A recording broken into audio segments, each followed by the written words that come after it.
All right, next we have latency.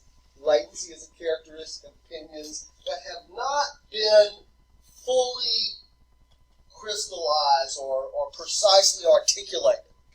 Okay, what does the word latent mean? Any of you like to watch the CSI, crime dramas, that kind of thing?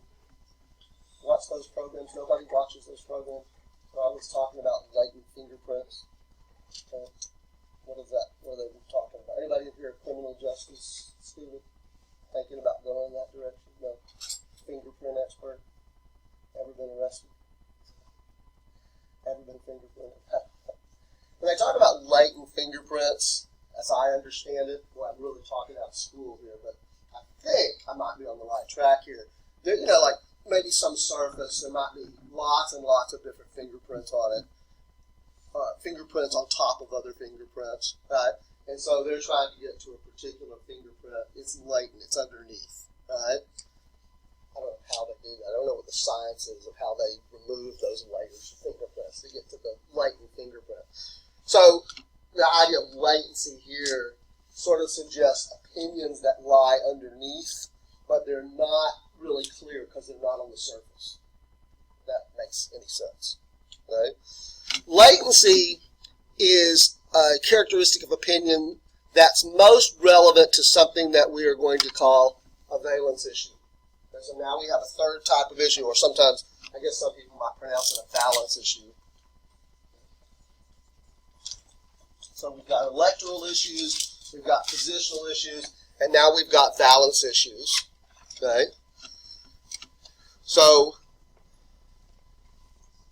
as a characteristic of opinions, latency relates less to attitudes about specific positional issues than it does to valence issues. What do we mean by a positional issue? Again, a positional issue is one in which a person can take a position. So, public policy issues, for or against gun permitting, or for or against legalization of same-sex marriage. In discussions like this, we are very tempted to characterize positional issues as either-or propositions, and of course they rarely are either-or propositions, right? There are all sorts of positions in between. It's just easier to talk about them as opposite sides of the coin. For example, there's not just two positions on the gun control issue. There's not just either you are an absolute gun rights advocate and there should be no restrictions on guns at all, or you're a gun control advocate, which means get rid of everybody's guns, round up everybody's guns and get rid of them. Obviously, there are all kinds of positions that in between that people take. Okay? A valence issue has more to do with sort of a vague sense of direction that people have. I think more precisely what we mean by a valence issue is it's not really one that's predisposed to take a position on, right? A valence issue is something that everybody agrees on. And as an example I've indicated here, something like a prosperous economy. Or, if I was to say to you, how many of you are in favor of having a prosperous economy? Nobody's going to disagree. Everybody's going to take the same position, right? We might get into some discussion and debate if someone was to ask me the question, oh, well, wait a minute, Fagan, what is involved in promoting a prosperous economy?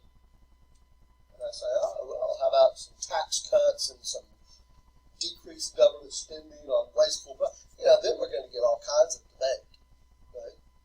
But everybody agrees on the idea of having a prosperous economy. Right?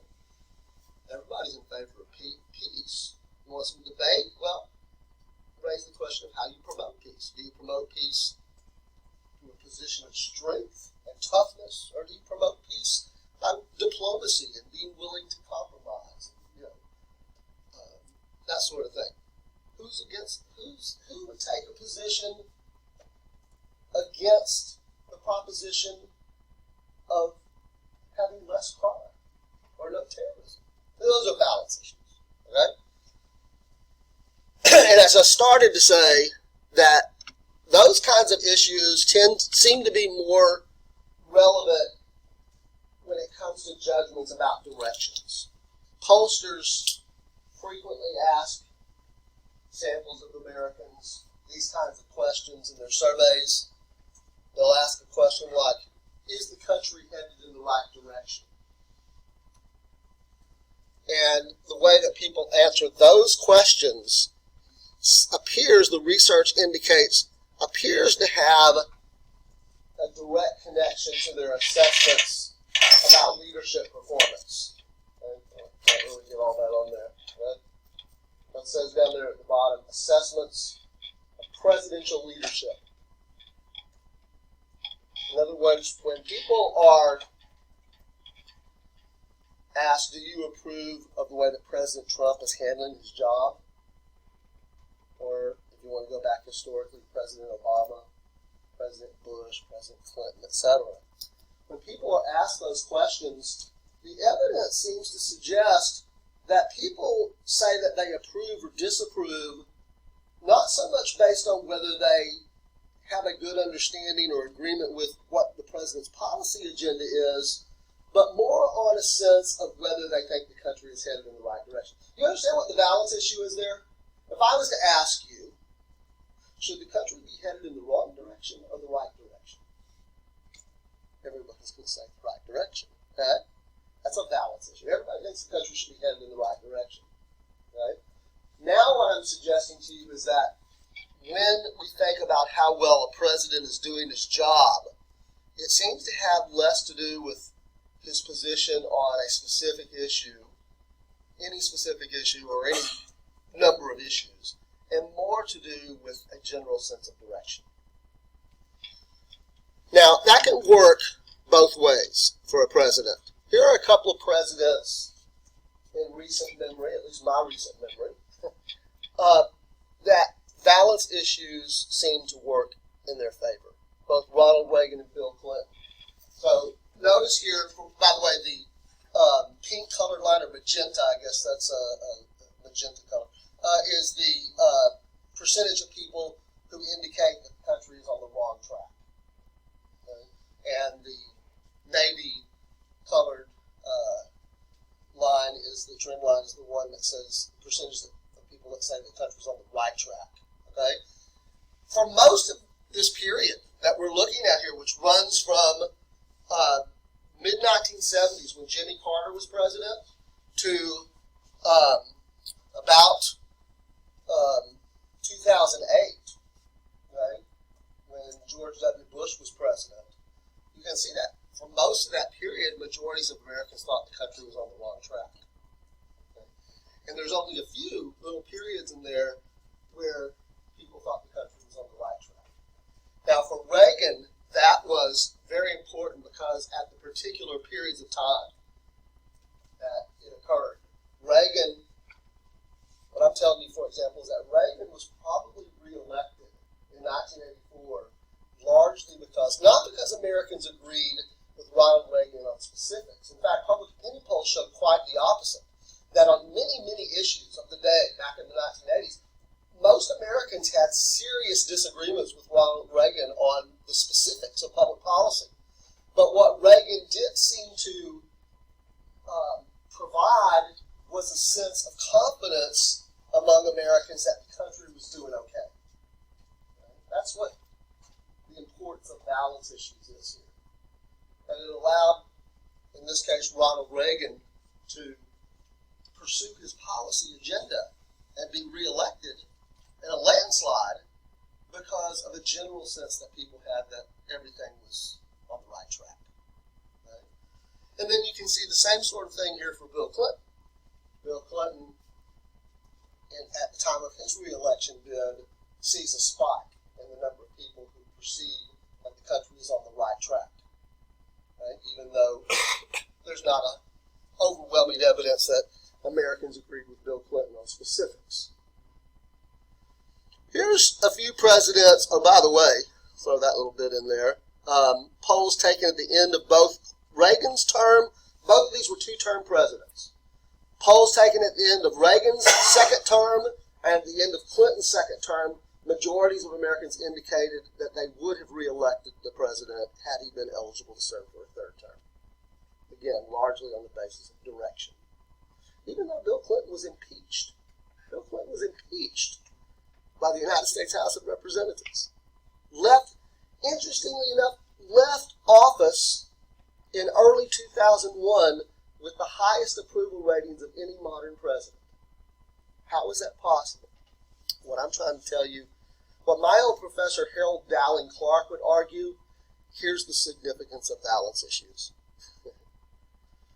Here's several presidents where it kind of worked in the opposite direction.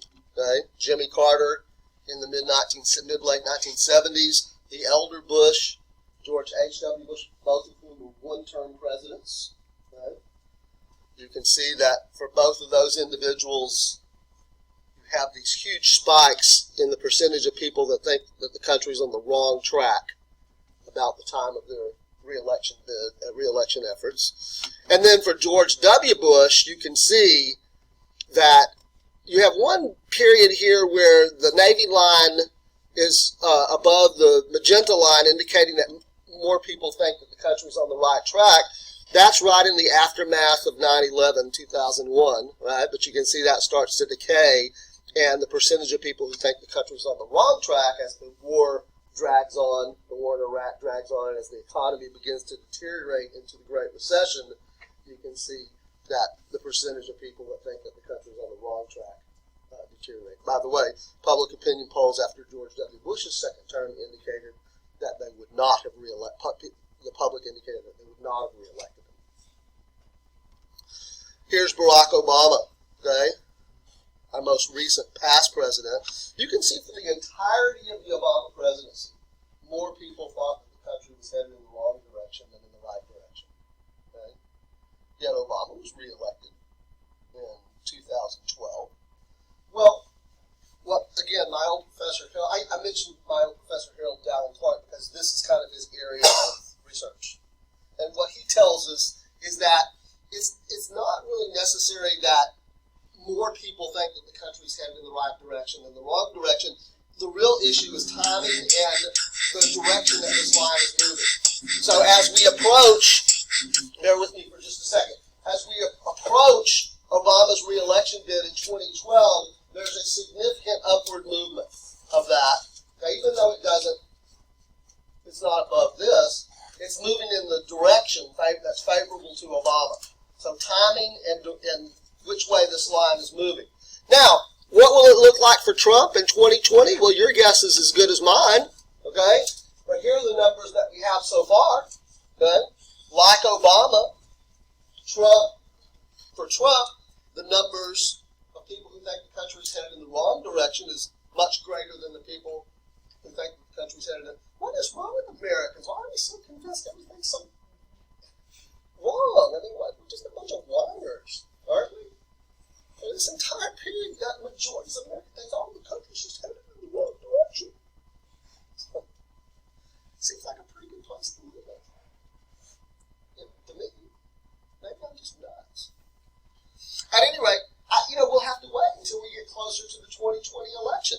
But if my old professor is correct, if his hypothesis is correct, what you're going to be looking for is which direction this line is moving. If it's heading down this way, it's probably not good for Trump. For his re-election prospects. If it's heading up this way significantly, then that's probably better news for Trump, regardless of whether it's higher